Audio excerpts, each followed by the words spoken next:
Main જે Bharat બિલ્ડકોનનું vision છે અને પર્પઝ છે, એ પર્પઝ છે કે ભારતની અંદર દરેક ઇન્ડસ્ટ્રીઝની અંદર જે એક્ઝિબિશનો થાય છે એ અલગ અલગ પ્રોડક્ટ વાઇઝ એક્ઝિબિશન થાય છે. જ્યારે આપણી ઇન્ડસ્ટ્રી છે એ ખાલી ભારત માટે નહીં પણ વિશ્વ માટે મેઇન 3 જરૂરિયાત હોય લોકોની: રોટી, કપડાં અને મકાન. તો એની જે ત્રીજી જરૂરિયાત છે મકાન, એ મકાન પહેલા બેઝિક જરૂરિયાત હતી. હવે એ જે જરૂરિયાત છે એ લેગેસીની અંદર એ જે જરૂરિયાત છે ઇન્ફ્રાસ્ટ્રક્ચર છે, એ મોડર્ન ઇન્ફ્રાસ્ટ્રક્ચર તરફ વિશ્વ આગળ વધી રહ્યું છે. ત્યારે ભારતની અંદર પણ જે ઇન્ફ્રાસ્ટ્રક્ચરનો ગ્રોથ છે બહુ મોટો થવાનો છે.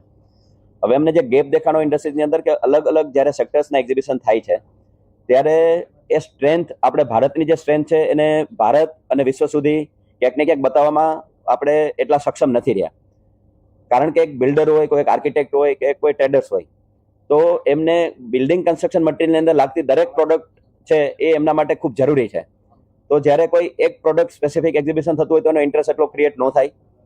તો એક મોટું રીઝન છે. અને જ્યારે અલગ અલગ રિજનલ્સ ઉપર આવી ઇવેન્ટ થતી હોય તો એ જે એક્ઝિબિશનનું જે ડેવલપમેન્ટ જે દેખાવું જોઈએ અને લોકોને જે જવા માટેનું એક જે રીઝન જોઈએ એ રીઝન્સ પણ નથી મળતું, કારણ કે એમને એક હોલિસ્ટિકલી અપ્રોચ એક પ્લેટફોર્મનો નથી મળી રહ્યો.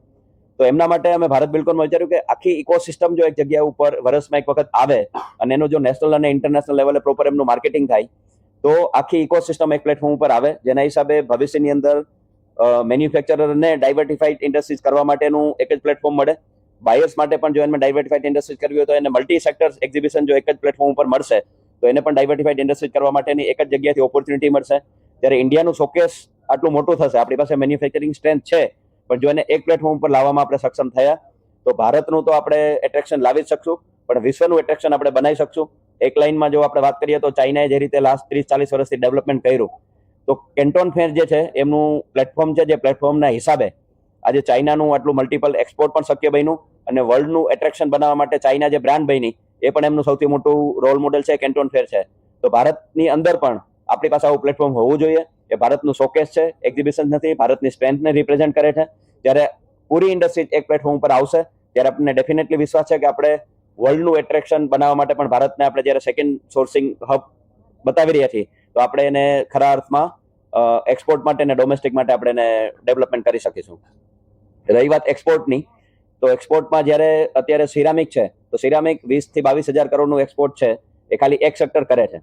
એમની સાથે જ્યારે બાકીની ઇન્ડસ્ટ્રી છે એનું એક્સપોર્ટ બહુ ઓછું છે ભારતની અંદર. જ્યારે એક સેક્ટર આટલું એક્સપોર્ટ કરી શકતું હોય તો બાકીના સેક્ટર પણ જો સાથે જોડાશે તો ડેફિનેટલી આ જે સ્ટ્રેન્થ છે એને ઘણી બધી લેવલે મલ્ટિપલ આપણે કરી શકશું. અને જ્યારે એ ડેવલપમેન્ટ થશે ત્યારે ઇન્ડિયાની ઇકોસિસ્ટમને પણ ઘણું બધું સપોર્ટ થશે.